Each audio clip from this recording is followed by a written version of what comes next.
Insulin is the main topic of this next video. So insulin is a protein hormone that's synthesized, stored and secreted by the beta cells of the pancreatic islets of Langerhans. It's about 51 amino acids long in its functional form, and its stimulus for release is food intake, and activation then via the parasympathetic system.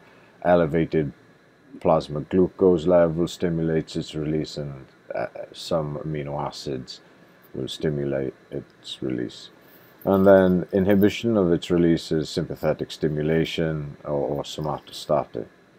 It's transported through the blood in solution, and it's removed pretty quickly by the liver, and it's also utilized by muscle, and then it's excreted through the kidney, and it has a half-life of about 3 to 8 minutes. Its mechanism of action is by binding to fixed membrane receptors in effector cells, and its biological response is to lower plasma glucose by actions on the muscle, adipose, and liver. But it also is, its overall function is general storage of substrate. And it's important to re-emphasize here that insulin, out of the hormones we talk about, is the only one that reduces blood sugar levels. All the others tend to increase blood sugar. So, as I said, it's released from the beta cells in these islets of Langerhans in the pancreas, and it's secreted into the pancreatic vein, and then it flows to the liver, where it informs the liver to begin storing substrate as glycogen. And the liver extracts about 50% of the insulin that is released from the pancreas, and then the rest of it then goes around to the peripheral tissues, the muscle and the adipose tissue, to stimulate storage. So these are some histology slides of human pancreatic islets of Langerhans, and they're located in the endocrine pancreas. They're about 100 or 150 micrometers in diameter. They're mostly spherical, and the pancreas will have about 500,000 to 1 million of these.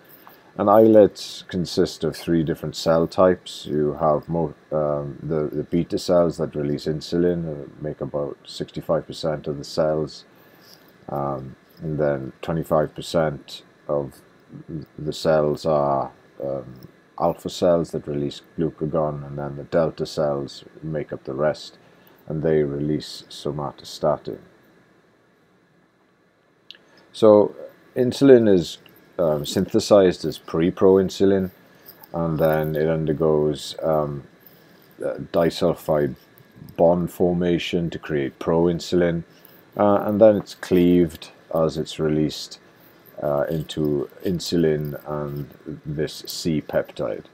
This C-peptide is not metabolized by the liver, and so in the clinic it can be used as a marker for the release of insulin, because the insulin gets consumed by the liver, the C-peptide doesn't, and so you have a more accurate reading of the amount of insulin that is released by measuring C-peptide. C-peptide itself does have some biological activity. It seems to upregulate some transporters and seems to be beneficial to administer to diabetic patients who are having nephropathies, and it seems to improve their prognosis. Another point to note out is that insulin is not species specific, and humans can use human insulin, but also porcine and bovine insulin can be used by humans to regulate their blood sugar.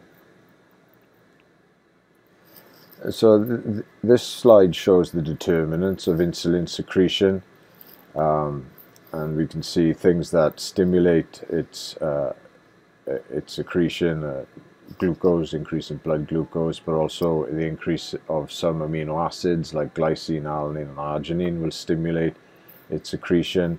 Feeding in general promotes an insulin response, and this is through vagal stimulation of the pancreatic beta cells. And then you have some gastrointestinal hormones like GIP that will enhance the release of insulin from the pancreatic beta cells.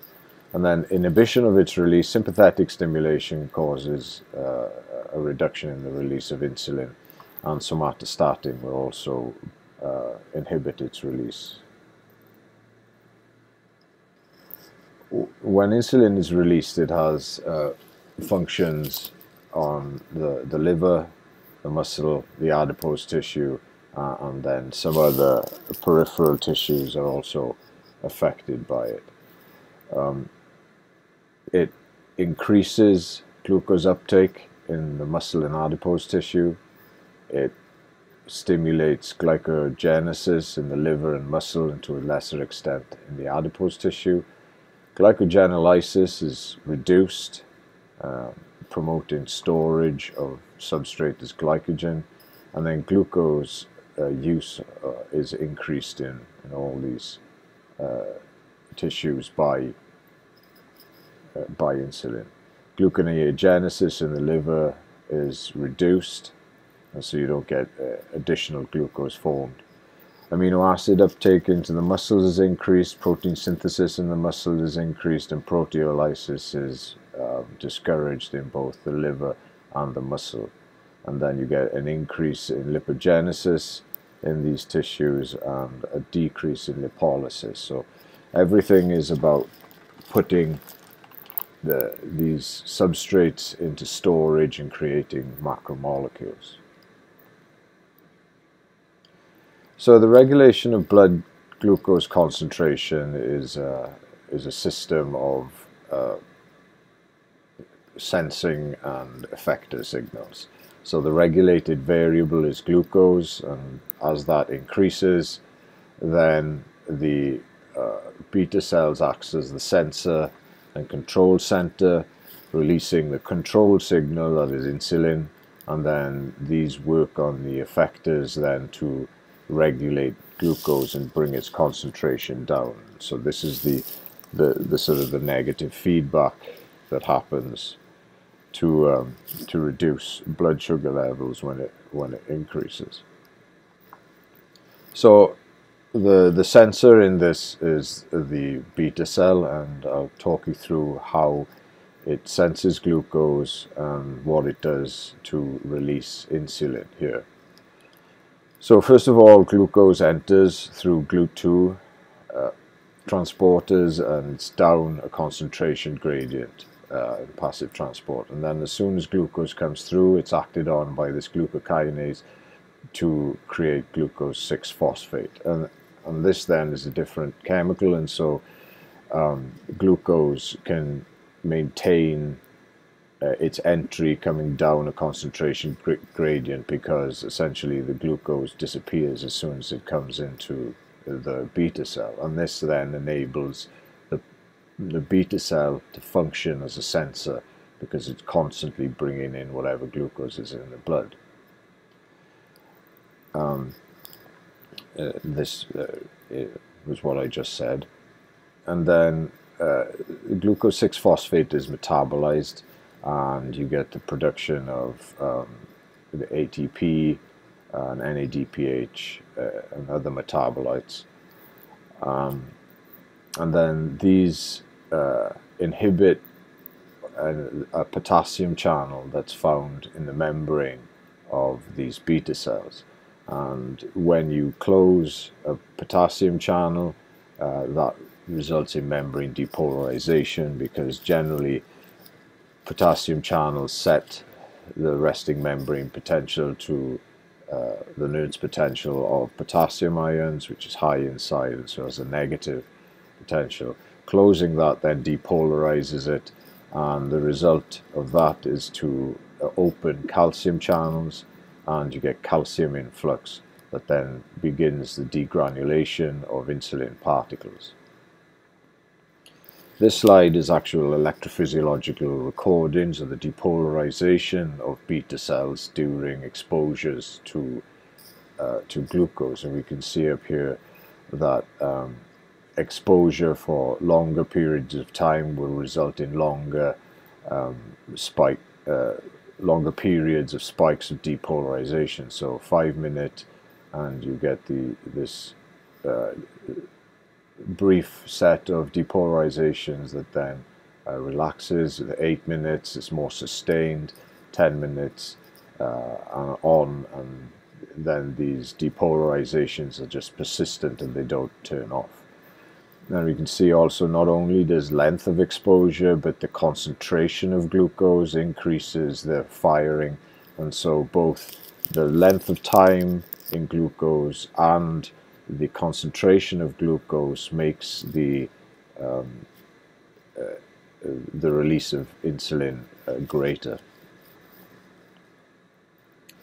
And so the entry of calcium, as I said, triggers exocytosis, and then you get insulin release. And there are factors that can affect the amount of this insulin being released. One is glucagon and beta-arginine will increase cyclic AMP, and this will cause an enhancement of the release of insulin.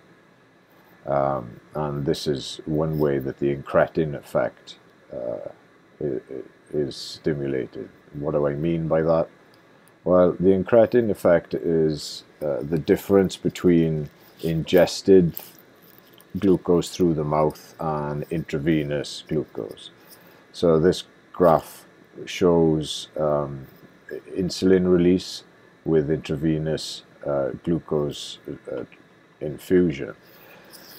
And so what they've done here is that they've either ingested glucose or been given intravenous glucose to the same concentrations, and this bottom graph shows you plasma concentration of glucose, and the solid line is plasma glucose due to oral intake, and the dotted line is due to intravenous intake. And we can see the release of insulin when taken orally is much greater than when it's given by intravenous injection.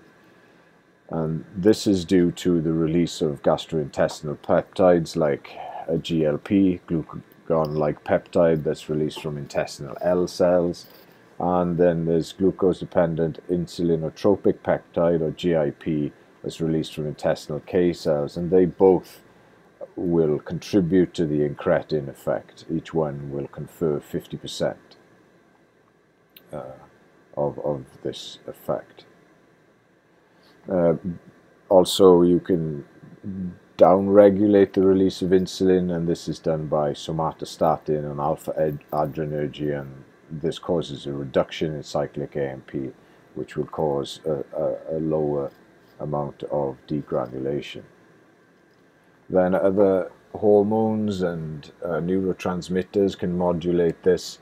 Acetylcholine and cholecystokinin will both stimulate insulin release via the IP3 and diacylglycerol pathways. The IP3 will enhance the release of calcium, whereas diacylglycerol works through protein kinase C to accentuate the release of insulin. Insulin is released in a biphasic fashion. There's an initial spike of insulin, and with prolonged glucose exposure you get a more sustained release. As we can see here, plasma glucose increases and is sustained. You get this spike and then a more gradual release.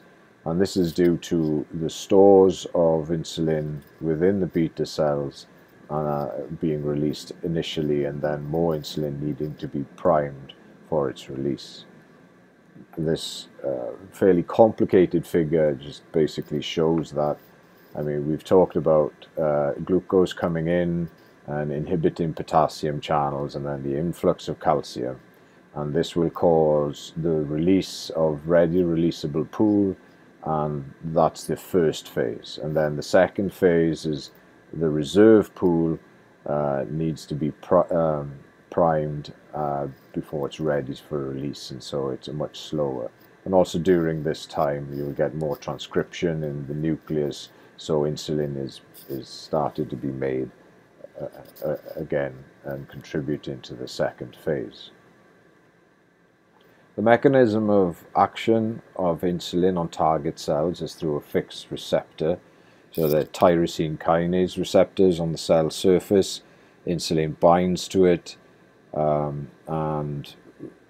in cells that have insulin-dependent glucose transporters, like muscle cells and adipose cells, this will cause the incorporation of GLUT4 transporters into the membrane, and then glucose will be able to flow in, and then insulin's effect on the cell is to store it as glycogen, and in the when the glycogen stores are full, then they'll go into lipid metabolism and get stored as lipids in adipose tissue.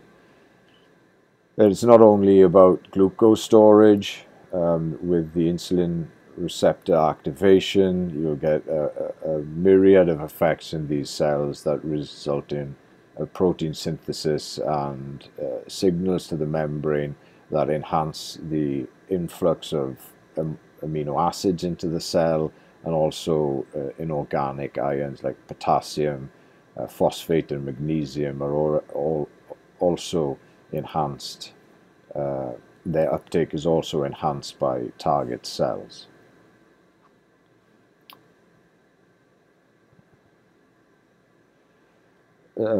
So comparing the effects of insulin to the other hormones, you'll see that it's almost in the opposite direction to all of them. So glycogenolysis is decreased with insulin exposure, whereas it's increased in all of the other regulatory hormones except cortisol, which creates glycogen from the breakdown of amino acids and then gluconeogenesis of those amino acids to glucose and stores it as glycogen. But then gluconeogenesis is inhibited by insulin, whereas it's increased by all the others. It doesn't block glucose uptake, and nor does glucagon, but all the others block glucose uptake into muscle and adipose tissue. Blood glucose is decreased, and all the other hormones we've talked about increase it. Lipolysis is also decreased, whereas all the other hormones will increase that, and this will lead to a decrease in blood free fatty acids by insulin, whereas they will generally increase with the release of the other hormones. Proteolysis is decreased, and mostly glucagon and epinephrine don't affect proteolysis. Growth hormone protects protein, and so inhibits proteolysis, and so this aspect of growth hormone is enhanced by insulin, whereas you can see the effects of cortisol on proteolysis is antagonized by insulin, and vice versa. And then blood amino acid concentrations generally decrease with insulin. Glucagon really doesn't have the overall effect on amino acids in the blood, but it does stimulate gluconeogenesis, and as a result alanine levels generally fall in the blood, but otherwise its effect on blood amino acid is minimal. Epinephrine doesn't affect blood amino acids.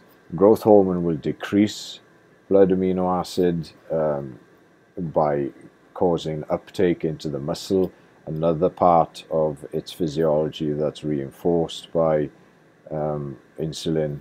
And then cortisol will increase blood amino acid content by stimulating proteolysis of the muscle. And so you can see that in general insulin's effects are antagonized by the other hormones, but there are exceptions, like in the case of cortisol with glycogenolysis, or protein degradation is inhibited by both growth hormone and insulin. So there are sometimes where insulin and these other hormones can work together towards the same end. Summarizing the effects of insulin on its main target tissues, it will cause most of the glucose in the liver to go into glycogen. About 75% of it will, and the other 25% will then be used for energy. Muscles are stimulated uptake, glucose and amino acids, and destruction of proteins is inhibited, and then glucose is uptaken in adipose tissue and stored as fat or glycogen, and then fatty acid breakdown is inhibited. So the overall result of insulin is a net gain in body protein and body fat. Everything goes into storage. And as I mentioned in a couple of slides ago, many of the effects of insulin are antagonized by the other hormones.